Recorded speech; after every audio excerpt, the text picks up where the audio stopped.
Halo Tribuners, selamat jumpa di Tribun Ambon hari ini, edisi 15 Desember 2021. Bersama saya Ajeng Hatalea di Tribun Ambon hari ini akan kami hadirkan berita terbaru dari Kota Ambon, Provinsi Maluku. Untuk Tribuners selengkapnya di Tribun Ambon hari ini kita mulai dengan berita pertama.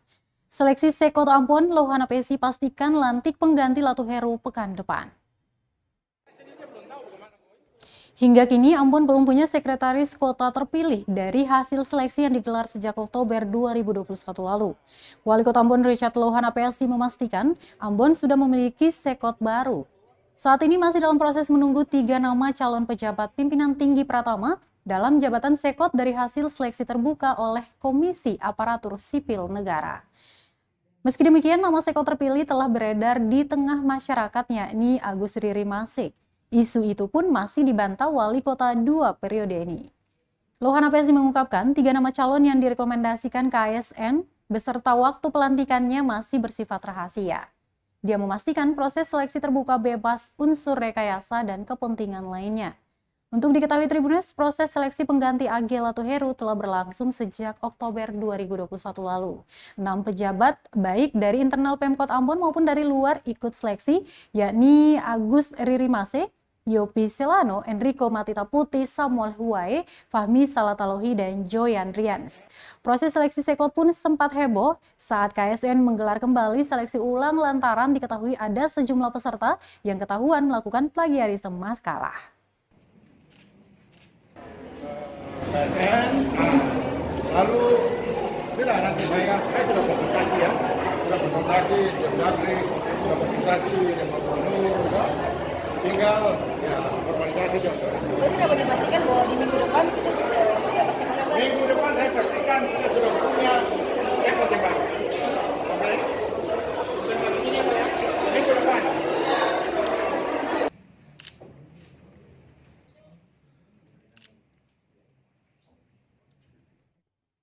Kesiapan PTM terbatas di Ambon sudah capai 80%. 12 sekolah jadi pilot project. Tim Dinas Pendidikan Kota Ambon telah meninjau kesiapan 12 SMP yang jadi pilot project pembelajaran tatap muka atau PTM terbatas. 12 sekolah itu yakni SMP 2, 3, 4, 6, 8, 7, 8, 9, 13, 18, SMP Kristen Kalam Kudus, SMP Kristen YPP KPM, dan SMP ST Andreans.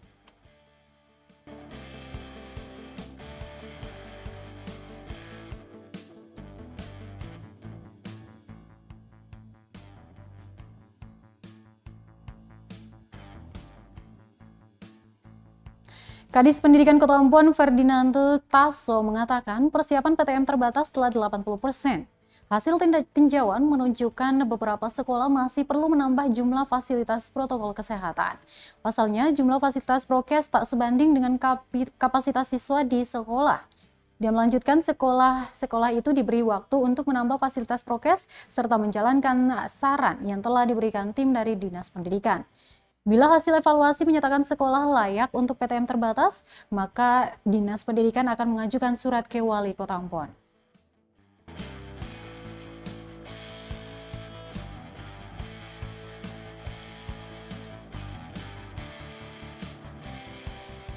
Pada syarat utama sebenarnya yang utama adalah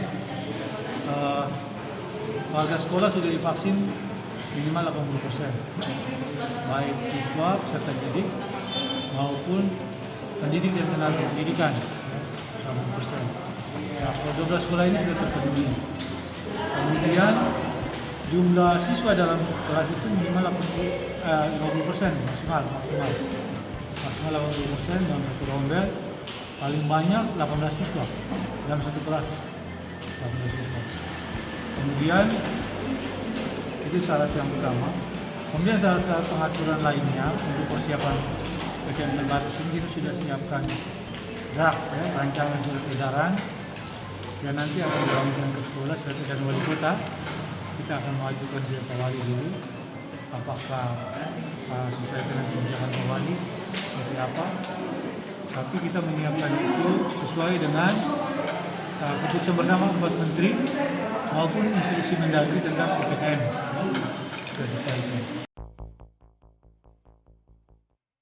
Tidak perlu menjadi orang yang kaya untuk berbuat baik, kata Aibda Jongki Kewila saat ditemui tribunambon.com di Markas Dislantas Polda Maluku. Anggota Satuan Polisi Lalu Lintas Polres Kepulauan Tanimbar ini tengah menjadi perbincangan di Kepolisian Daerah Maluku setelah aksi sosialnya membantu salah satu keluarga ekonomi rendah di Tanimbar. Ialah keluarga Markus Edinan, keluarga kecil yang tinggal di samping kantor DPRD lama, tepat di Kota Samlaki, ibu kota Kabupaten Kepulauan Tanimbar. Sejak 2018, kata Aibda Jongki sudah mengulurkan tangan membantu meringankan beban ekonomi keluarga dengan 11 orang anak itu. Jongki hanya bermodal gaji yang didapatkan setiap awal bulan, namun dia menyisihkan untuk diberikan kepada mereka. Dan itu berlangsung hingga kini. Jongki sendiri berasal dari keluarga sederhana, lahir di Desa Kamal, Kabupaten Seram, bagian Barat, 1984 silam. Dia menginjakan kaki di Tanimbar sejak 2006 dan sudah 15 tahun mengabdikan dirinya sebagai abdi negara. Waktu yang cukup lama untuk membuatnya sangat akrab dengan warga setempat. Melihat kondisi warga kekurangan membuat Jongki selalu menaruh perhatian lebih. Terlebih lagi kepada keluarga Edinan yang menurutnya cukup memprihatinkan. Edinan sendiri hanyalah tukang ojek, itu pun sepeda motor yang digunakannya adalah motor gereja yang dipinjamkan kepadanya untuk memenuhi kebutuhan istri dan anak-anaknya yang juga masih sekolah. Menurutnya, membantu orang adalah tugas semua orang, terlebih untuk mereka yang kesulitan. Dia pun tidak menyangka aksinya itu viral di media sosial setelah Edinan menceritakan kisah hidupnya kepada seorang wartawan. Alhasil, kini menjadi perbincangan hingga di Mapolda Maluku di Kota Ambon. Dia mengaku menjadi viral sama sekali tidak diinginkannya, karena apa yang dilakukan ikhlas tanpa butuh imbalan apapun.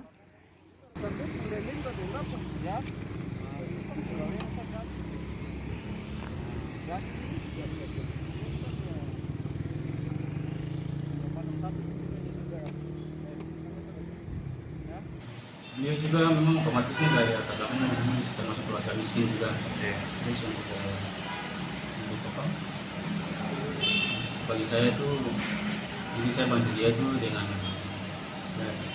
keikhlasan saya aja. Terus punya untuk mengenai untuk saya bantu dia itu kan mungkin dia punya keperluan apa ya saya bantu sih semampu saya saja. Ya tidak ada untuk mau ganti atau mau gantinya saya karena itu saya minta itu. Saya ikhlas untuk dia saja. Itu mulai dari tahun berapa itu sudah mulai? Itu mulai awal itu mungkin ingat saya itu tahun 2018 itu. Oke. Sampai sekarang memang kalau ada ya saya bantu. Tapi memang sering saya kalau ada uang ya saya kasih uang. Kalau tidak ada yang mungkin kalau ini saya biasa beli sembako buat mereka. Kadang tidak ada ya tidak ada.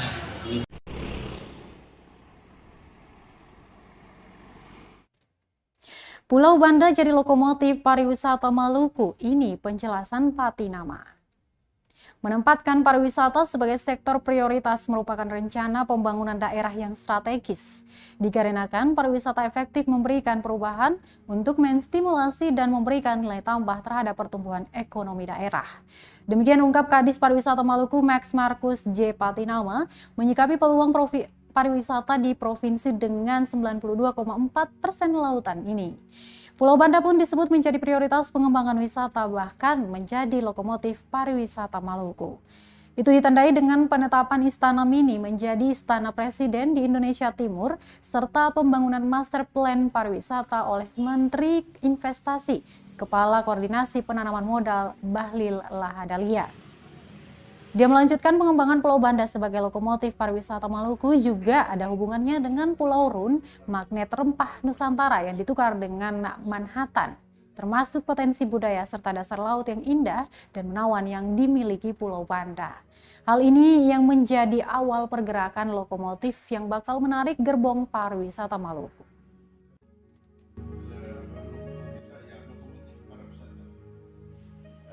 Pariwisata ke depan ini harus menentukan lokomotif, karena tidak semua daerah-daerah di Maluku ini harus kita bangun secara bersama, dan kita harus memilih fokus daerah yang harus dikembangkan, dan itu sudah ditentukan Banda sebagai lokomotif pariwisata Maluku. dan Kementerian Kemaritiman dan Investasi Kemenko Marves sudah menentukan Istana Mini Banda sebagai Istana Presiden Republik Indonesia di kawasan timur Indonesia. Dan dengan demikian maka para wisata Maluku ke depan akan makin lebih baik. Di era Pak Murad Ismail ini ada dua hal yang telah dikerjakan oleh para wisata. Pertama, Istana Mini sebagai Istana Presiden, dan yang kedua, Master Plan para wisata Maluku di Banda telah dikerjakan oleh Kementerian Investasi PKPM. Pak Bahlil Lahadilah telah menyumbangkan Master Plan kepada Maluku.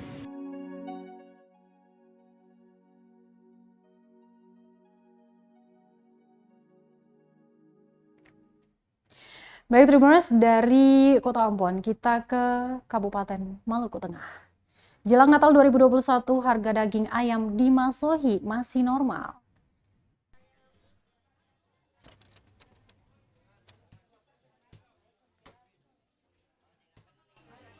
Menjelang Hari Raya Natal 2021, harga daging ayam di sejumlah daerah dikabarkan mulai merangkak naik. Namun, hal berbeda justru terjadi di Kota Masohi, ibu kota Kabupaten Maluku Tengah. Endang Watimena, salah satu penjual, mengatakan harga daging ayam tidak terpengaruh isu virus corona.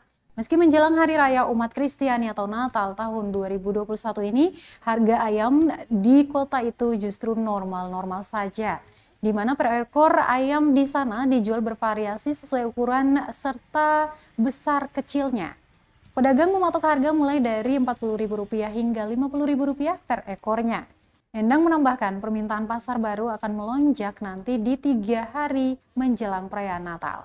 Pada momen injury time seperti itu, biasanya dia bersama sang suami menghabiskan 3 hingga 40 karung ekor ayam. Salah satu pembeli, Andri, mengatakan keluarganya tetap mengkonsumsi daging ayam seperti biasanya karena ayam dianggap sebagai sumber protein dengan harga yang terjangkau.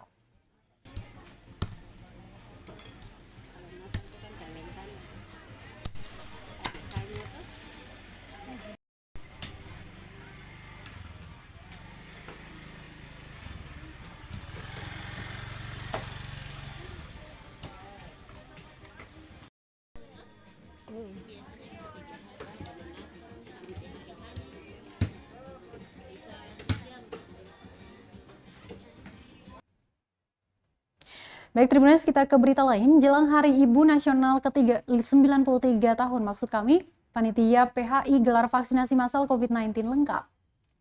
Gabungan Organisasi Wanita atau GOW yang terdiri dari Pembinaan Kesejahteraan Keluarga atau PKK, Persatuan Istri Tentara atau Persit, dan Bayangkari menggelar vaksinasi massal tahap pertama dan kedua di kantor Dinas Satuan Polisi Pamung Praja, Jalan Pasar Impres Namlea, Kabupaten Buru pada Rabu 15 Desember 2021.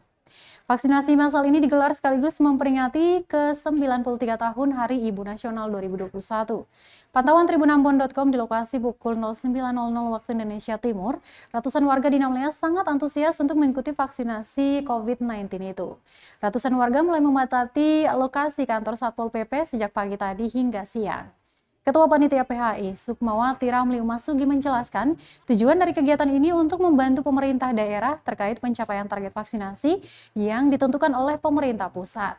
Dirinya menyebutkan target vaksinasi untuk hari ini maksimal 100 orang, namun lebih dari target malah lebih baik. Ada 3 jenis vaksin yang disediakan, yakni Sinovac, AstraZeneca, dan Pfizer. Kemudian jumlah dosis yang disediakan sebanyak 389. Kemudian ini dalam rangka menekan